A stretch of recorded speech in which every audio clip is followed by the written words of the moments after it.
Thank you, sir. I'd like to thank the ISG, in particular Professor Saraswat and my friend Dr. Govind Makharia for giving this opportunity. I'm sure that these activities started by ISG will definitely benefit all these students across the country. So I'm happy to start first webinar today that we are discussing on the current management of acute pancreatitis. Now, briefly, if you see all across the country, most hospitals in the gastroenterology, one of the commonest indications for admission, hospitalization is acute pancreatitis. In fact, in a couple of years back, there was a report from US that this was the commonest indication for hospital admission across US under gastroenterology. So the outline of my talk would be basically focusing on the management within the first 72 hours, within the first week, second and third week, and fourth week and beyond. And the reason that I'm emphasizing about the management in different time periods, you will see subsequently, is very important to understand. But these are not rigid boundaries, but this will give you an idea how do we manage these patients. Now, the first description of acute pancreatitis was given by a Dutch anatomist, Nicholas Tulp, in 1652. The incidence varies from different countries, anywhere from 30 to 100 per 100,000 population.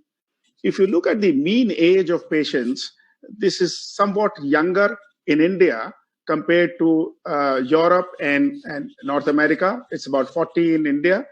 This is based on a recent study published in Gut. Actually, this is online, published in November last year. And if you look at the male-female, it is around 50% all over the world. In India, the report was around 70% males. The etiology is gallstone, as you know, in 40 to 45% of patients. Alcohol, in a quarter of patients. Post-ERCP is fortunately less, but still accounts for 5% in centers which perform a lot of ERCPs, but idiopathic is around 25%, where we really don't know the cause in the beginning itself.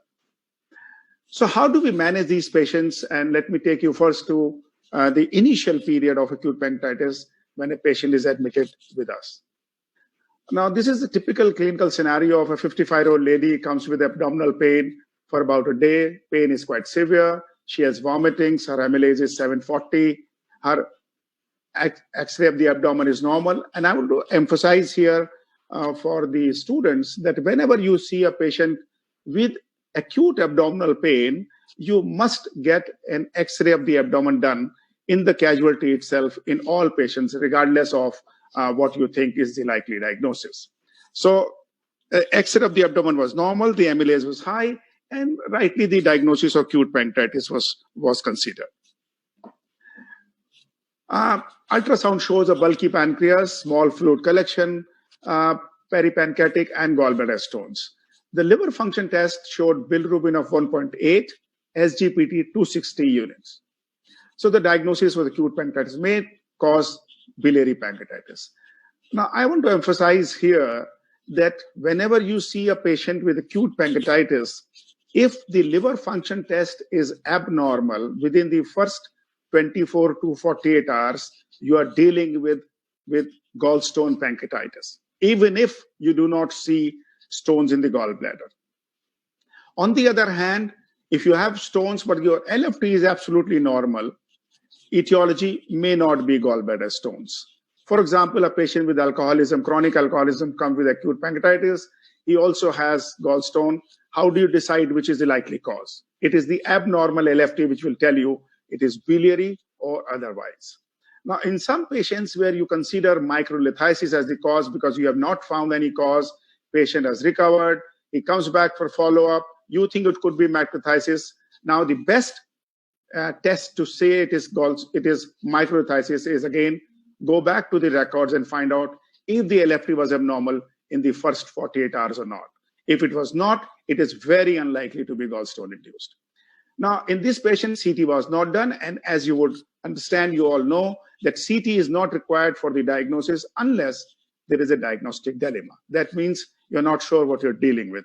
Otherwise, CT to determine whether or not it is necrotizing pancreatitis or it is severe pancreatitis is not really required. So what are the things that come to your mind on day one? One, if you are functioning in a peripheral center, when do I refer this patient? What analgesics to be given, because the patient's main symptom is pain. He's nil by mouth, he has got pain, he needs IV fluids, how much and what to give. If he has gallstone pancreatitis, do I need to do ERCP? When do you do a CT? I told you not to do a CT in the beginning. Does he require antibiotics? And how about his nutrition over subsequent days? So the first question is, when do you refer a patient? You're sitting in a primary care or a secondary care, you don't have facilities for managing sick patients. Two things will tell you. If a patient has SIRS, systemic inflammatory response syndrome, which is persistent for say more than 24 hours, this is the patient who needs to be sent to a higher center.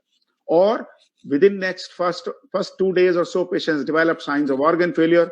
Again, this is the patient who needs to be sent to a higher center. Very simple, easily measurable in any setting.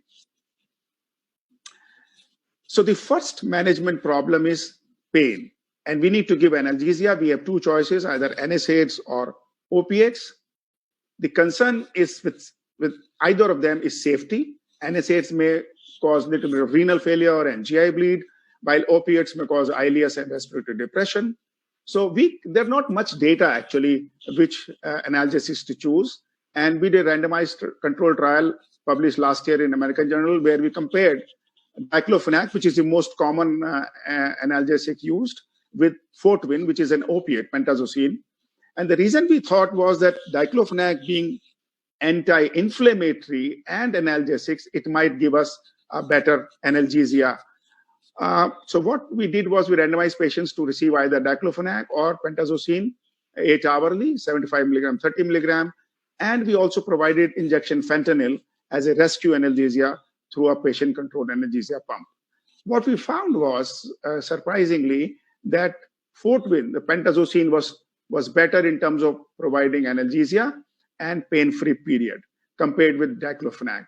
There was a couple of side effects in the diclofenac group, which we were not sure was because of the drugs, but overall analgesic effect was better with fentanyl, with Fortwin. So in general, my advice is that opiates are better analgesics in patients with acute pancreatitis. But if it patient no response, you can add either IV paracetamol or IV diclofenac if required. The second issue is about analgesia, is about IV fluids. Once you have given adequate analgesia, which is very important, you consider IV fluids. Between day 1 and day 3 is this most important. Now, most patients are kept nil by mouth in the beginning. So they need fluids. So questions are, what is the usual fluid deficit in acute pancreatitis? As you all know, whenever there is a lot of inflammation, the fluid goes out of the vascular compartment. The second is, what is the rate and type of fluid replacement, and how do you guide your fluid therapy? So I'll spend a couple of minutes on this very important question, which is rather controversial. The first is, how much is the loss?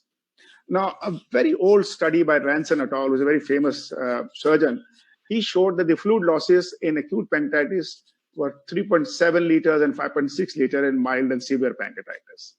And thereafter, many people recommended that patients be given anywhere from 5 to 6 liters of fluid every day in the beginning. Now, subsequently, another study about 5 years back, published from Spain, we showed the median fluid loss to be about 3.2 liters. And they showed the predictor of fluid deficit were younger age, alcohol, glucose, and SIRS. So how aggressive one should be? You give a lot of fluids or give less fluid. Now, there is a lot of confusion about this aggressive fluid in the literature. So there was a systematic review of 9 studies. We showed aggressive treatment group received about 4.5 liters of fluid in the first 24 hours, while non-aggressive was 3.5 liters. So it wasn't actually 6 or 7 liters. And various people use various strategies, anywhere from 15 to 20 ml of per kg bolus fluid, followed by 1.5 to 3 ml per kg per hour infusion. or for the next 48 hours or so, depending on the response. So which fluid to give? So normally crystalloids are given, either normal saline or Ringer's lactate. In a randomized trial of 40 patients, Ringer lactate was found to be better than normal saline. And one of the reasons was that normal saline can lead to hyperchloremic acidosis. And another subsequent study also confirmed the same. So in general, the recommendation is to give Ringer lactate rather than normal saline. So how do you monitor when you give fluids? So the goals that you have to keep in mind are that I need to keep a minimum mean arterial pressure of about 70. Okay, so patient comes in with hypotension, you give fluids.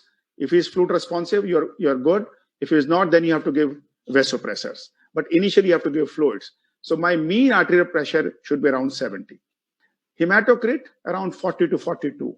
Some people very rapidly dilute the hematocrit. That's not a good idea. And I want a minimum urine output of 0.5 to 1 ml per minute. That's my goal when I have to give fluid therapy. How do you measure whether you're doing a good job or not? So central venous pressure, which is generally placed in most of these patients, is not a good guide, especially those who are on ventilators. You may have stroke volume or arterial pressure, but again, this requires intra-arterial line, which is not done in most patients. But I would suggest that non-invasive measurement is very important. IVC diameter, and also I would emphasize lung ultrasound. And in most ICUs now, a bedside ultrasound is available. This is a video taken in our own ICU. You have a bedside ultrasound. You can easily, all the residents can easily measure the IVC diameter by doing a bedside ultrasound. And this can tell you whether or not there is fluid deficit or patient is fluid replete. The second that I would advise is that all residents who are posted in ICU, actually we have our residents posted in ICU, they must learn lung ultrasound, which is not very difficult. What you're looking for is some kind of B lines here. If B lines are present, this patient is likely to have fluid overload. If you do a 2 or 3 day course, you can easily learn a lung ultrasound, particularly those who have been doing abdominal ultrasound. So what are the effects of fluid therapy? If you look at some of these studies, they showed that they favor aggressive, that means more fluid, that if you give less fluid, there is more SIRS, organ failure, mortality. But there are many studies now, including randomized trials, which have shown that aggressive fluid resuscitation may itself lead to organ failure, increased abdominal pressure, more need for ICU care, and mortality. This study was published actually early this month from Latin America, 88 patients randomized who presented after 24 hours. So in most tertiary care centers, patients will present after 24 hours. So this becomes important for most of those centers. They randomize patients to non-aggressive, 1.5 ml per kg per hour for 24 hours, versus aggressive, that is bolus or 20 ml per kg plus 3 ml per kg per hour. And then in both the groups, 30 ml per kg for next 24 hours. And they found that mean volume of fluid infused in the aggressive group was 8.5 liters versus 5.1 liters over 48 hours. So per day here was 4.2 liters, here it was 2.6 liters. And they found no difference in SIRS, necrosis, organ failure, or hospital stay. So the point here is that in most patients who present to you, the general recommendation is to give about 3 to 4 liters of Ringer lactate in first 24 hours. And this should depend on fluid assessment and severity. We should have caution in patients who are elderly, cardiopulmonary disease, intra-abdominal hypertension, or renal failure. And beyond 3 days, you have to give fluids as per the output of the patient. So this is about the fluid management. Now, this is day 2 to day 4. The patient is febrile, counts are 14,000. PaO2 or FiO2 ratio is 280. Normally, it should be around 400 or more. It is 280. That means patient has grade 2 respiratory dysfunction. Creatinine is 2.4. Again, there is renal dysfunction. Bilirubin now has come down, 1.1 from 1.8, and SGPT is again come down by half. Bladder urine culture, sterile, small fluid collection seen on ultrasound. So what are the concerns on day 2 to day 4? When I have given analgesia, I've started the patient on fluids, what do I do now? So the first concern here is the organ failure. This patient has 2 organ failures. She had some abnormal LFT, may have biliary obstruction. Do you need to do ERCP or not? So I'm not going to dwell on this in detail, but ERCP is recommended only if patient has cholangitis. It is sometimes very difficult to assess there is cholangitis or not, or if there is increasing bilirubin. So in patients in whom you find LFT is improving, there is no reason you should do ERCP. One of the questions I just saw on the chat was whether to put stent in the bile duct or not. So most patients will not require ERCP because most of the times what happens is that the stone passes out on its own within the first 48 to 72 hours. In those patients in whom you have to do ERCP for either cholangitis or increasing bilirubin, you have to put a stent, okay? So that you leave till patient undergoes cholecystectomy. So the third concern here is prevent infected necrosis, and fourth is nutrition. So for organ failure, patient has to be in ICU. This patient was managed in ICU.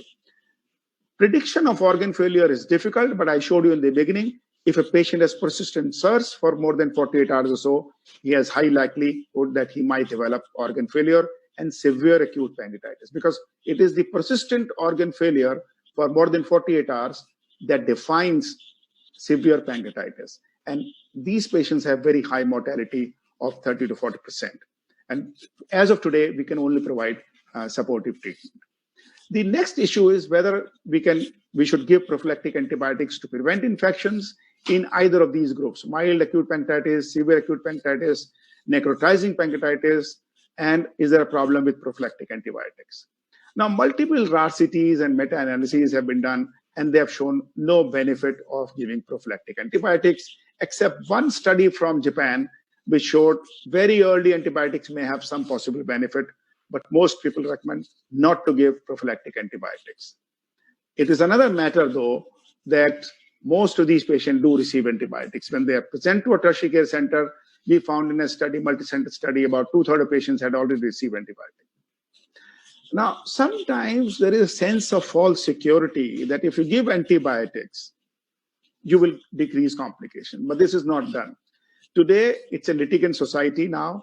If you give antibiotics, the patients are going to read in the literature that antibiotics should not be given. And suppose something happens to the patient, they might actually take you to the court and say, why did you give these antibiotics? Because the problems here are leading to more resistant infections, gram-positive infections, and of course, fungal infections. The next issue is about nutrition. And so when do you start nutrition in mild and severe? Does the timing affect the disease course? So one of the questions on the chat was, do you keep the patient nil orally? So most patients are kept nil orally in the beginning of the illness, started on IV fluids.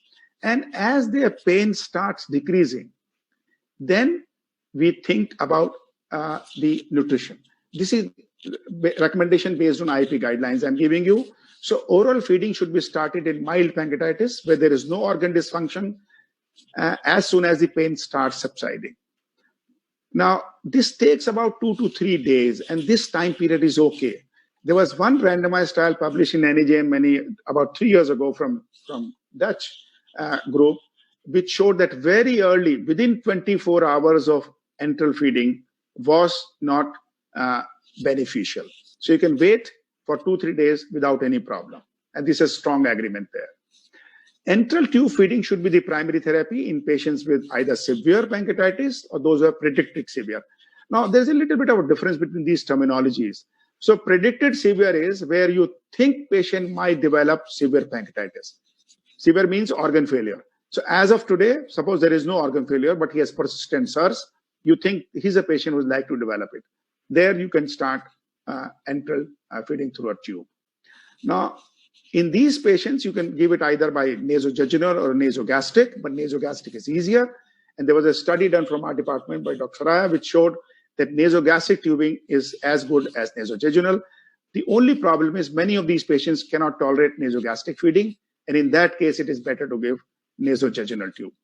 So final recommendation would be initiate enteral feeding as soon as possible, usually within next 3 to 4 days after the onset of disease.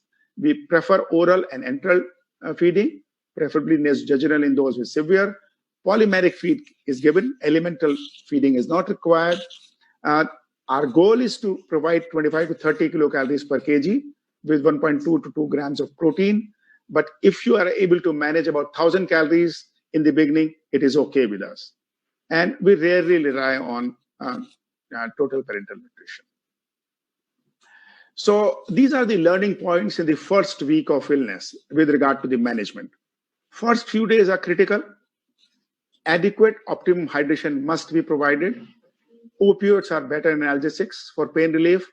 There are early enteral nutrition is important, and we don't need to give prophylactic antibiotics. ERCP is infrequently required in these patients. Now, what I'll do is I will see if I have some questions related to the first part of my talk, and then we'll move forwards. So I have covered some of these questions, which were with regard to the nutrition and ERCP. There was one question on ERCP. If there is a quick question on any of these in the first week, I can take it. Dr. Saraswat, if you can hear my voice, if you have any question the first week, I'd like to take it up now. Well, I think there's a flood of questions, Pramod, over about, I've got about 45, 50 questions already on. I think first ones you have covered, which are the ones who need to be kept nil. Yeah. And I think diagnosis of cholangitis during acute pancreatitis was another one, whether EUS will have a role, and also how do you diagnose in the presence of SIRS? Okay. So first of all, EUS has no role in the beginning. It is the LFT which should guide. I have seen one question that if there is a patient with CVD stone but improving LFT after 3 days, my suggestion is to wait and do ERCP as you would do in a patient with CVD stone, regardless of pancreatitis. So if patient is improving, don't do ERCP because you might cause complications. There is one question about proton pump inhibitors. So generally, it is not recommended to give proton pump inhibitors. There is actually one study which is going to come from China, which is showing alteration in duodenal microbiome by proton pump inhibitors. So that should not be done. There are two questions about ulinastatin. So as of today, we do not have enough evidence to recommend use of ulinastatin for treating predicted severe or severe acute pancreatitis. Analgesics during the first week. I mean, you talked about your study, but people were asking whether tramadol or whether it can. Right. And opiates, whether they can in biliary pancreatitis cause a problem. Sure. So there is another RCT published from PGI Chandigarh where they have compared diclofenac with tramadol, and tramadol was found to be as good as other analgesics. So among opioids, tramadol is a good choice if you have tramadol available. But my recommendation would be opioids rather than NSAIDs. There was another question about this cholangitis. How do you diagnose cholangitis? So in a patient with acute pancreatitis, if there is persistent abnormal LFT and your enzymes rather than decreasing are increasing, and there is fever and leukocytosis, suspect cholangitis. Because in acute cholangitis, your SGPT and SGOT will keep rising. So that's an important point. But I tell you, it is difficult.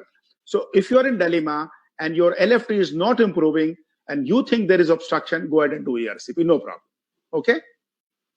About the IV fluids also, there was a question about whether colloids like albumin can be used in the first week instead of just crystalloids. Okay. So some people have actually used colloids like albumin, a 5% albumin or even a 20% albumin, but there is no recommendation to give colloids.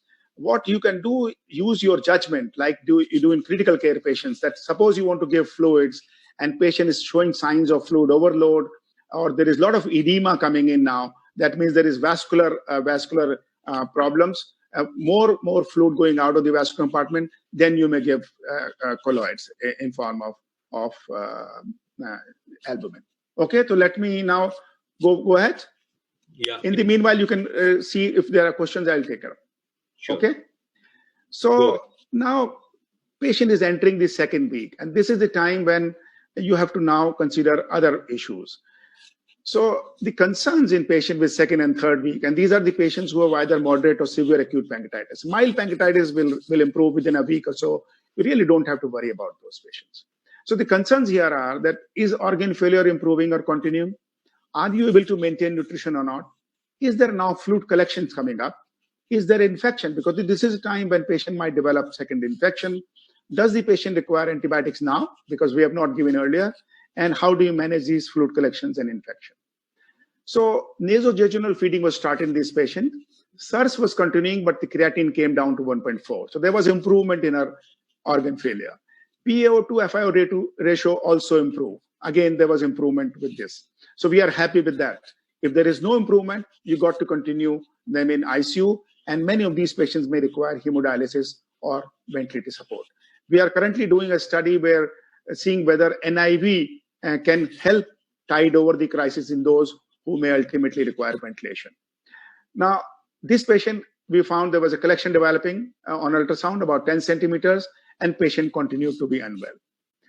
So if you have persistent organ failure, I told you very high mortality, and most of the times, those who are going to die will die within the first 2 weeks. So more than 50% of deaths occur within the first 2 weeks of illness. And when we discuss about infected necrosis and pseudocyst and walled-off necrosis, we often forget about those patients who have died in the early course of the disease. And these are the patients who require more attention, okay? So we all happy doing a cyst drainage, but I think the emphasis must be placed on those who have severe disease and organ dysfunction.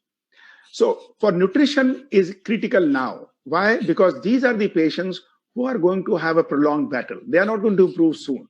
And again, as I said, our target is to provide about 1,500 to 2,000 calorie diet. And if you have not placed a nasoenteral tube, please do so in the second week for sure. So the next is fluid collections. Is infection developing? Does the patient have necrotizing pancreatitis? We have not done a CT. Does the patient require antibiotics? And how do we manage these patients? So in this patient, now you do a CT because patient is unwell, there is fever, there is high counts. We need to know what is happening. Are there collections? So if you find a collection and there is necrotizing pancreatitis, two factors will determine the outcome: the amount of necrosis and the size. If the necrosis is more than 30%, or there is significant peripancreatic necrosis, or the size is large, they're likely to persist rather than resolve. So should we drain if there is a sterile fluid collection? Patient's fever is minimal, counts are okay, there is some unwell, patient is little unwell, SIRS may be plus minus, what do you do?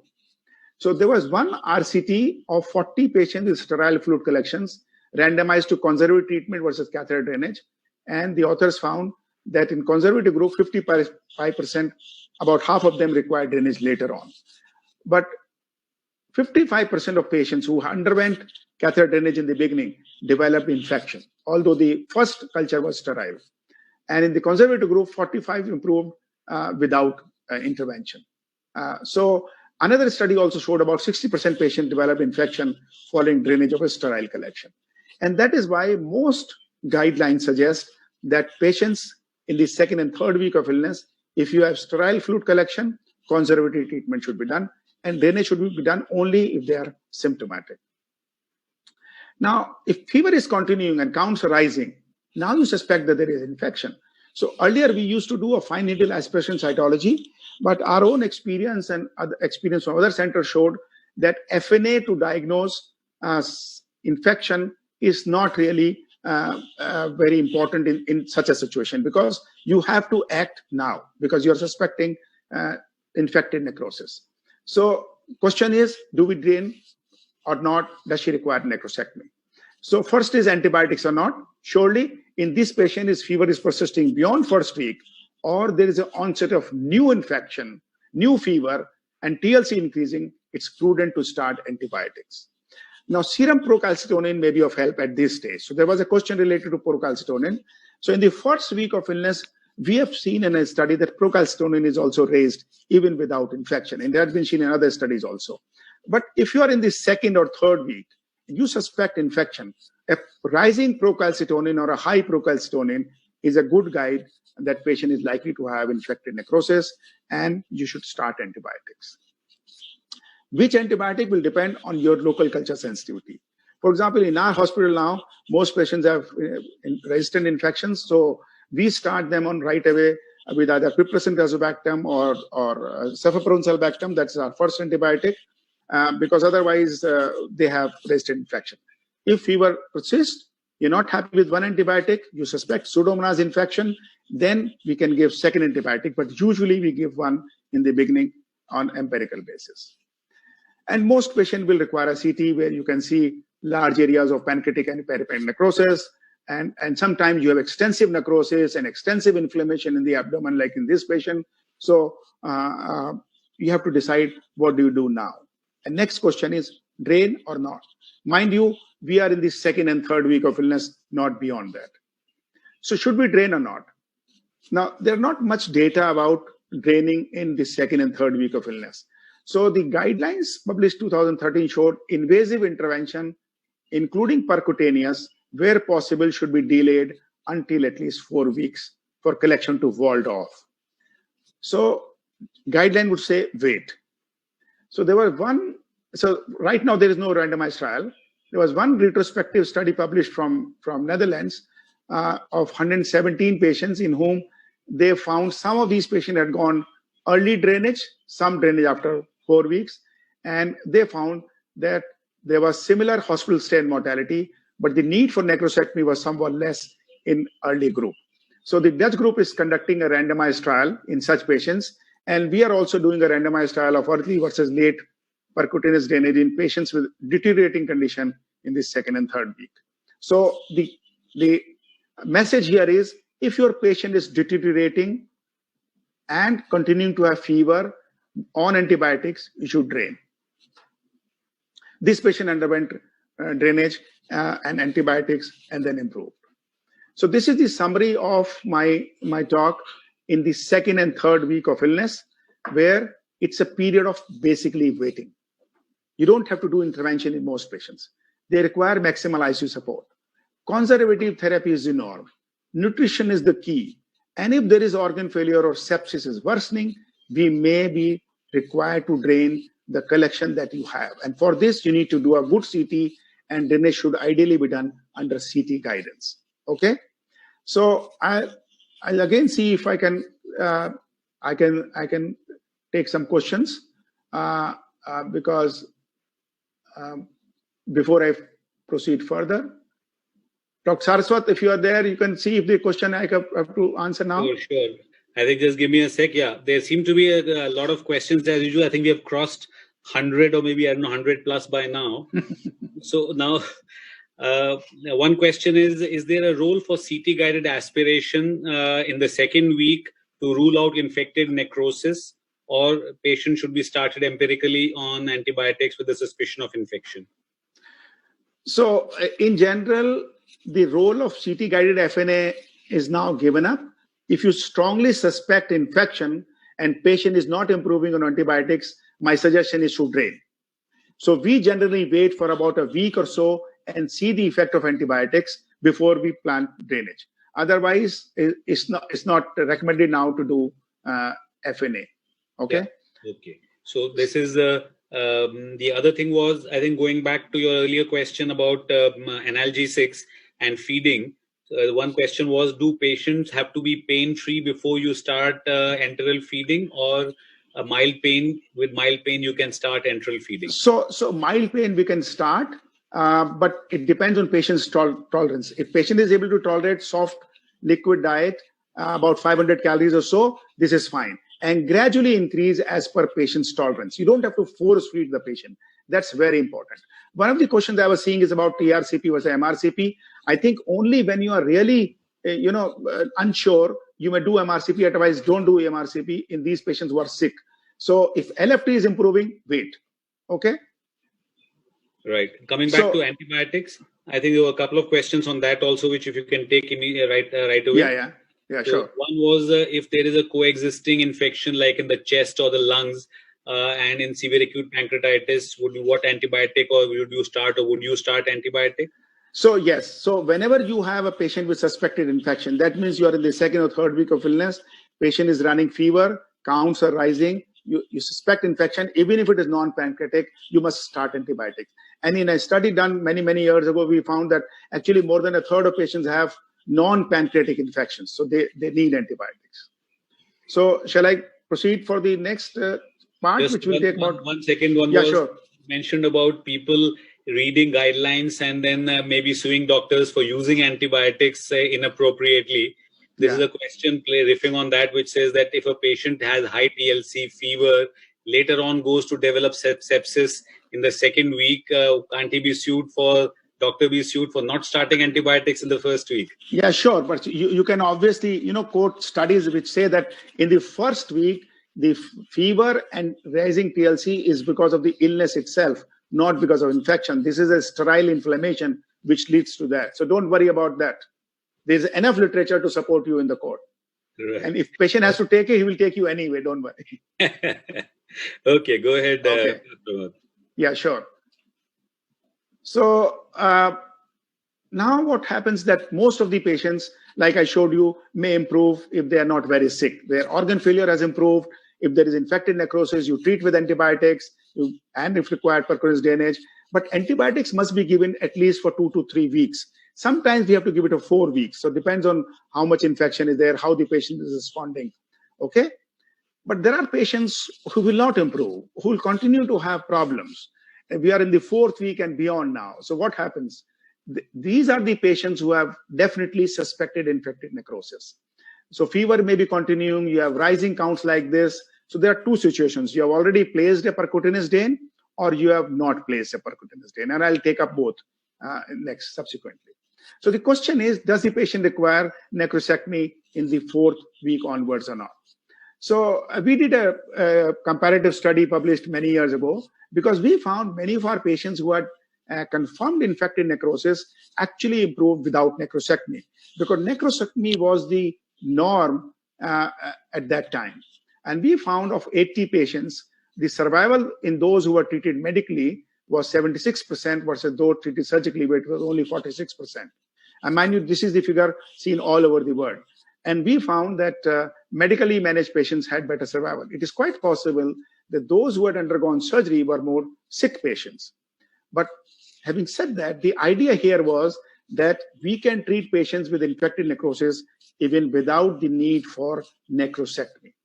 So we did a systematic review and meta-analysis of 8 studies which had looked at this issue of infected necrosis. Do they require necrosectomy or not? And we found that with or without percutaneous drainage, there was 64% success rate. 70% patients required catheter drainage. The requirement for necrosectomy was only 26% with a mortality of 12%. So this reaffirmed our belief that there are patients with infected necrosis who can be treated without necrosectomy. And this has been subsequently, results of many other studies. So this is the step-up approach recommended by most societies and guidelines. Conservative treatment first, followed by percutaneous drainage, and followed by minimally invasive necrosectomy if patient doesn't improve. So everybody wants a patient like this who has got a large collection, walled off, just opposite the stomach, very well-formed wall, patient is stable, no organ failure, and now everybody wants, let me do endoscopic drainage and necrosectomy. Sure enough. Granted, you can do that. But often you have to make sure that how much is the debris inside before you jump in. So ultrasound can show you a lot of debris inside in such a collection. MR, of course, is better. We showed you large areas of necrosis within this. What looks like a pseudocyst is actually a walled off necrosis, a lot of debris here. The black area is the debris, the white is the fluid here. So you have to do ultrasound and if required, MRI to determine you're dealing with pseudocyst or you're dealing with walled off necrosis. Most of the time, you will be dealing with walled off necrosis. So if necrosis is required, this is a study from AIG Hyderabad, Sandeep Laktekia publishes endoscopic step-up that of 205 patients, he showed successful drainage with 75% patients, 9% required necrosectomy. The 2 RCTs have been published. One is tension trial, the other is MISA trial. Both showed that endoscopic step-up therapy is feasible and equally effective with lesser complications. So both these studies had patients who had large collections, which were well-formed.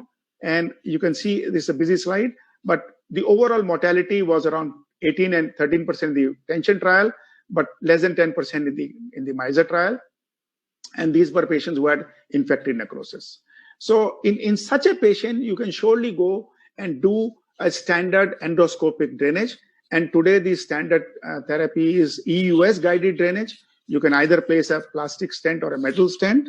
So if you have less than 1/3 of necrotic debris, you can easily place plastic stent.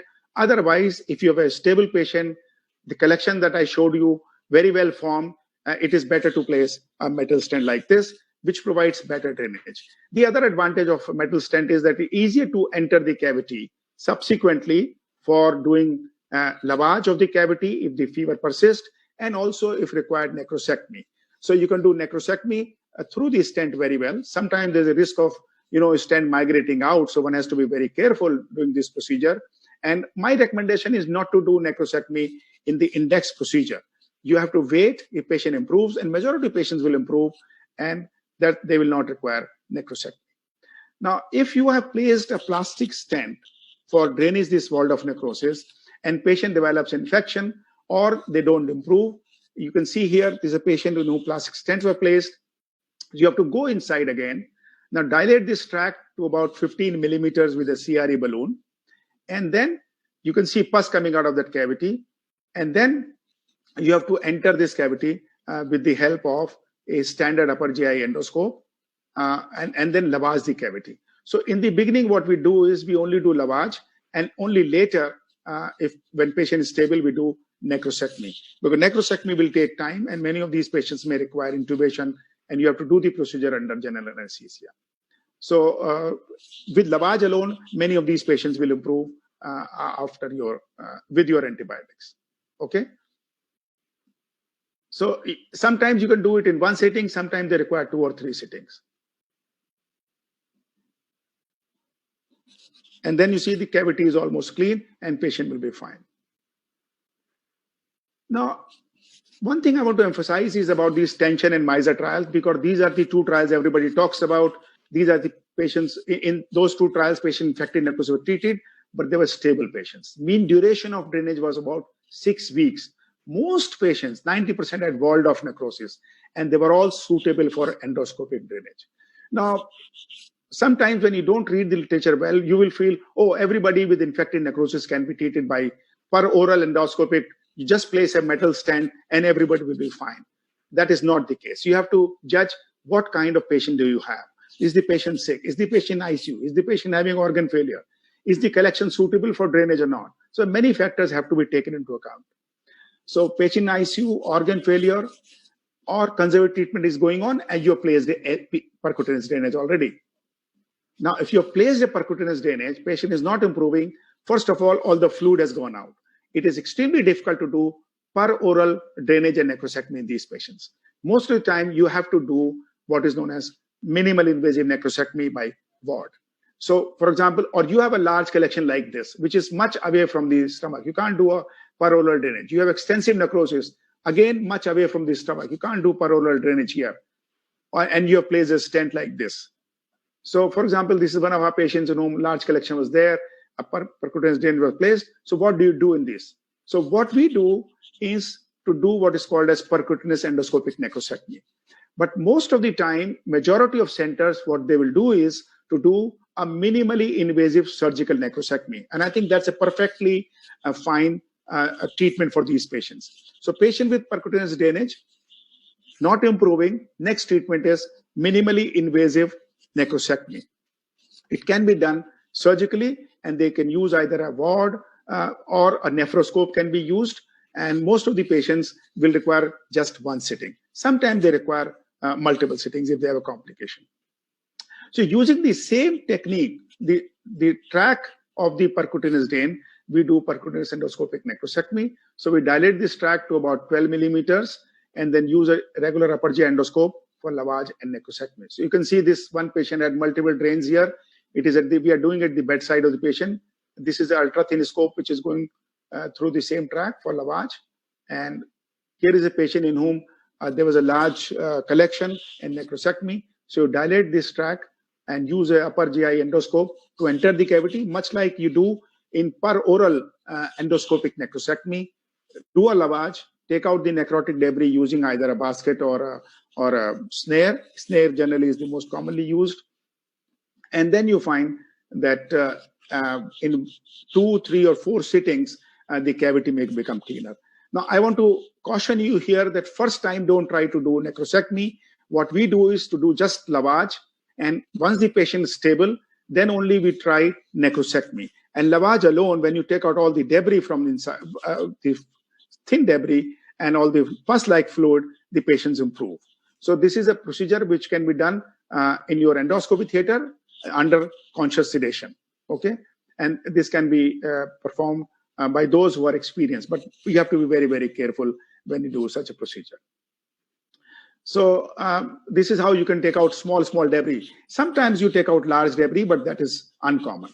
And the cavity looks like this after you have drained. So we published our results in 2015 of only 15 patients, but subsequently we published results of 53 patients who underwent percutaneous endoscopic necrosectomy, 84% improved.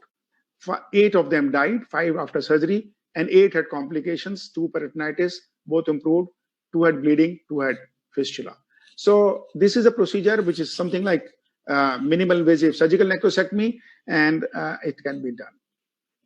So the current recommendation is in patients with infected necrosis, conservative first approach for infected necrosis, and minimal invasive necrosectomy if there is no improvement. But the problem doesn't end here. You think if you take out all the debris, you do necrosectomy, you treat the patient in ICU, they will all improve. That's not the case.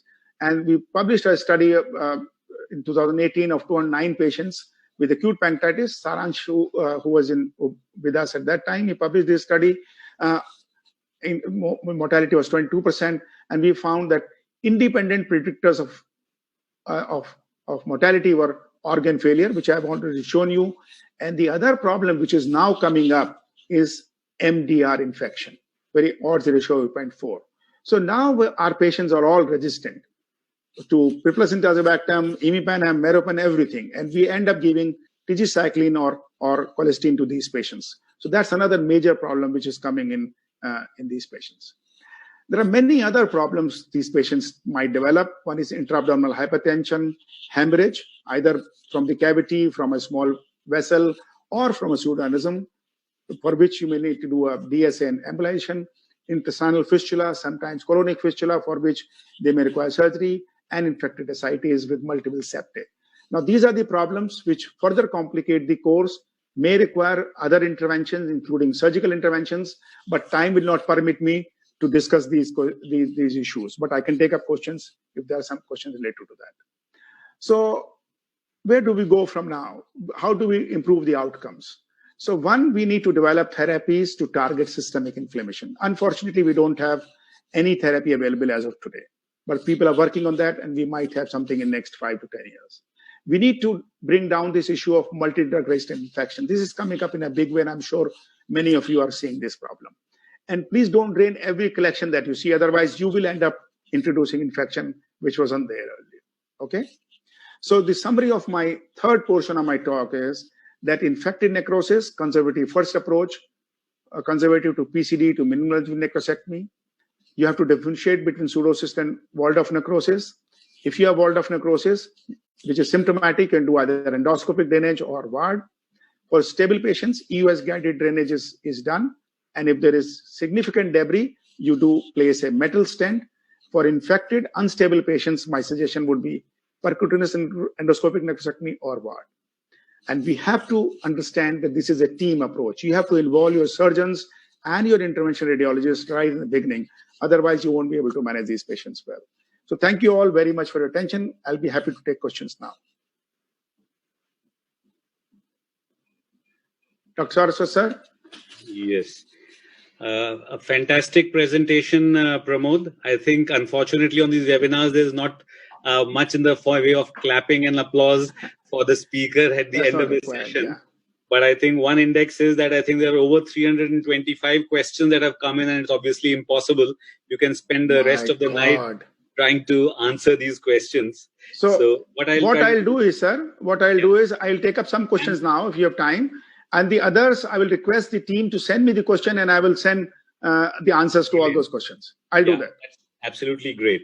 So I think one of the questions that is related to the endoscopic drainage you are talking about was how many sessions of endoscopic percutaneous necrosectomy versus ward? Are there any data for effective for large collections? So when we do per oral endoscopic drainage, what Sandeep has shown is that majority of patients you can get away without necrosectomy. So if you do a metal stent, you place a metal stent, most of these patients will be okay. You have to do lavage in some patients if they develop fever, if they have a running fever. Otherwise, less than 10% patient will require necrosectomy. This figure will vary. This may be 30%, 40%, 20%. As we accumulate more evidence, we'll tell you. But everything will be guided by patient's condition. Response. Yes. So do you follow a protocol of looking at the response and then going in? So is there a limit to the number of times you want to go in, or right. it is only dictated by the patient's condition? So it's patient condition which guides. But what we do is when we place a metal stent, within a week we go back in planned way, do a lavage, make sure that we have all the infected material out. We don't touch the necrosis, and we watch. If patient is doing all right, we do nothing more. We take out the stent after about 2 weeks. Our protocol instead of 3 is about 2 weeks. But if patient is running fever, then we will do necrosectomy. And we do necrosectomy on demand. That means we do it today, we'll do it after 2 or 3 days, till we find that there is no significant debris remaining there. And about hydrogen peroxide during endoscopy? So we were early using hydrogen peroxide for this lavage at the end of the procedure, both peroral as well as when we are doing percutaneous endoscopic necrosectomy, but we have stopped doing now because in some of our patients, in fact, in this report, 2 patients developed peritonitis, and we thought that it could be because of the hydrogen peroxide. So we have actually stopped doing that. Right.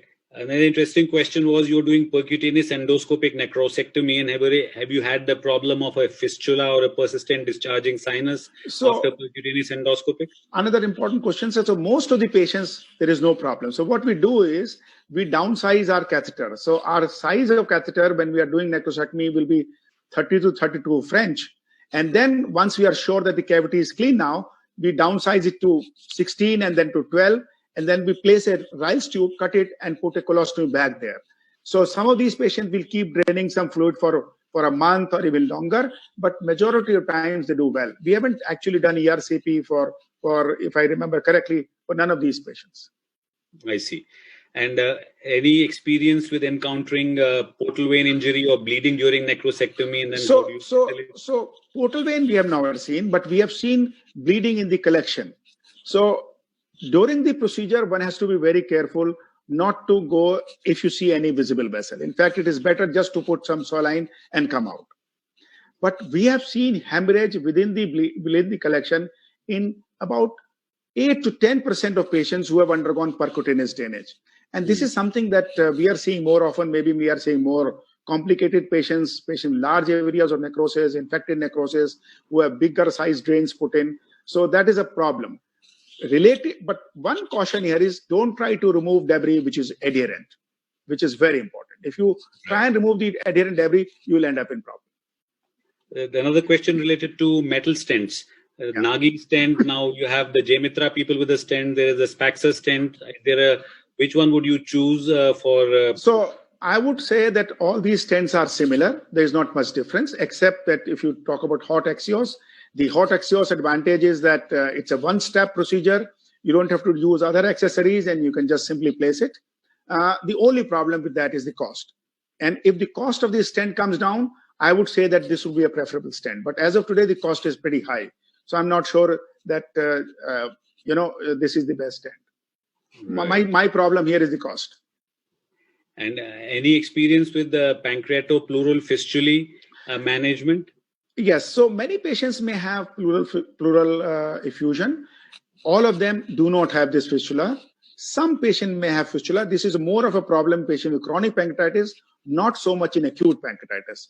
So if you have significant effusion, my suggestion would be to place a PCD there rather than repeated drainage. Just place a 8 to 10 French of percutaneous pigtail drainage and they will do well. Most patients do not have a persistent pancreatopleural fistula. Right. In chronic, yes, they might. For the endoscopic large collections, we've mainly spoken about endoscopic drainage in various routes. How about standard percutaneous drainage? And the interesting question is it some way you can judge based on pancreatic or fluid amylase or other parameters whether the large collection has a communication with the pancreatic duct or not before you decide percutaneous versus endoscopic? So first of all, amylase may help you, but in practical terms, it doesn't. Most of the time, you'll find the amylase is high. Most of the time, there is a communication with the duct. That's why they have necrosis and large fluid collections. So most patients, as I told you, in step-up therapy will undergo a percutaneous drainage, and only those who do not improve will require surgical necrosectomy. So, but if you have managed the patient well for 3 or 4 weeks, and after that you find, even in the 4th week itself, that there is a well-formed collection with well-defined wall, you can straight away go and do endoscopic drainage rather than placing a percutaneous drain, if it is, of course, suitable close to the stomach or duodenum.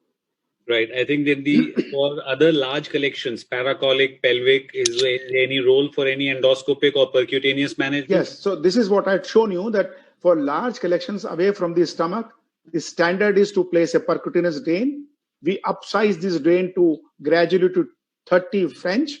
And once we find patient is not improving, you can either do a VAD, that is surgical necrosectomy. What we do in many of our patients is percutaneous endoscopic necrosectomy, as I have shown you in one of the videos. Right. So just to move away from drainage, I think there are some interesting questions about the role of anticoagulants in splenoportal thrombosis associated with acute pancreatitis. So I think another important question. So most patients, we don't give any anticoagulants. So the risk of developing portal vein venous thrombosis is about 10%. Majority of these patients have no problem. They may develop for splenic vein thrombosis fundal varices, but multiple studies have shown that in the long term, they have no problem. If they have varicose bleeding, you can manage endoscopically. So there is no recommendation as of today to treat them during the acute episode with anticoagulants. Right. Okay. Well, I think the other questions relate to the timing of surgical intervention. What surgery and when does the endoscopist feel that he has to refer to the surgeon and he gives up on endoscopic management? So the timing of surgery is best after 4 weeks, or even better after 6 weeks. That is it. But if you are in a center where you don't have, expert endoscopists to do these procedures, my advice is to get the surgeon in very early. That 4 weeks onwards is the time when you have patient with infected necrosis, you place a percutaneous catheter, not improving, this is time to go in. Otherwise, they will develop low albumin, malnutrition, resistant infections, and then there will be problems. You're right. So I think we still have a couple of minutes. So I'll just roll back on the previous questions. And I think one of these was management of compartment syndrome secondary to increased intra-abdominal pressure in the first week. Diagnosing and what do you do about it? Okay. So this is an important problem for which we really don't have much answer. So in the beginning, if you find the patient has intra-abdominal hypertension, the pressure is above 14 or 16 or 18 or developing compartment syndrome, see whether you have ascites. If there is ascites, drain the ascites. Put the patient nil by mouth. Put the patient on a nasogastric aspiration. These patients may require TPN. And if on your imaging you find there is a collection, then you can do percutaneous drainage of the collection even the first or second week of illness. Because here the problem is of the pressure and compartment syndrome. Some of these patients do not improve. They may require surgery, laparostomy, but it is extremely difficult and challenging procedure. So most patients, I would say, will require conservative therapy. Wait for some time. Again, the pressure gradually comes down. Once the inflammation subsides, pressure comes down. So nil by mouth, nasogastric aspiration, drainage of ascites, and drainage of any collection which is there. Finally, I think we'll just take one last question. You have talked about fulminant acute pancreatitis in your earlier presentations at SGPG at AIIMS. And once there is rapid worsening of a patient, the question is there a role for ECMO, extracorporeal membrane oxygenation, in acute worsening patients? So ECMO is something that we have not tried, and it is something like any other critical illness. If patient has respiratory failure to the extent that with full support there is no improvement, and you can try it. We haven't done that, but you can try it like any other patient. Critically ill patient with any other critically ill patient. Need it. Right. I think we last 2 minutes of the live session according to my timekeeping. So I think, Pramod, I must really thank you. It's been a very educative experience for me in person, as well as I'm very sure for all the numerous people who have logged in for this webinar. I think the question count is touching 400.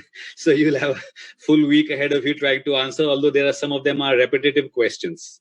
So, yeah. Yeah, before we sign off, I think I'd just like to talk to you about the next session. Sunday afternoon, Dr. Ajay Duseja, Professor of Hepatology, PGI, Chandigarh, will be talking about the current and emerging management of non-alcoholic steatohepatitis from 12 to 1. So all of you and your friends and family and anybody else who are in your touch are all welcome to come and attend, because NASH is such a common problem that all of us would like to learn to manage it better. With this, I must thank Pramod, Govind, and the entire team that has been supporting this webinar from the ISG Secretariat at the All India Institute. Thank you very much. And all the participants and the delegates, thank you so much for joining in such large numbers. I believe we crossed 1,500 delegates at some point during this presentation, which I am very happy and is an impressive number. Thank you very much. Thank you, sir. I'd like to thank all the participants and ISG also, and I'll be happy to answer the questions. Thank you. Great. Great. Okay. Sure.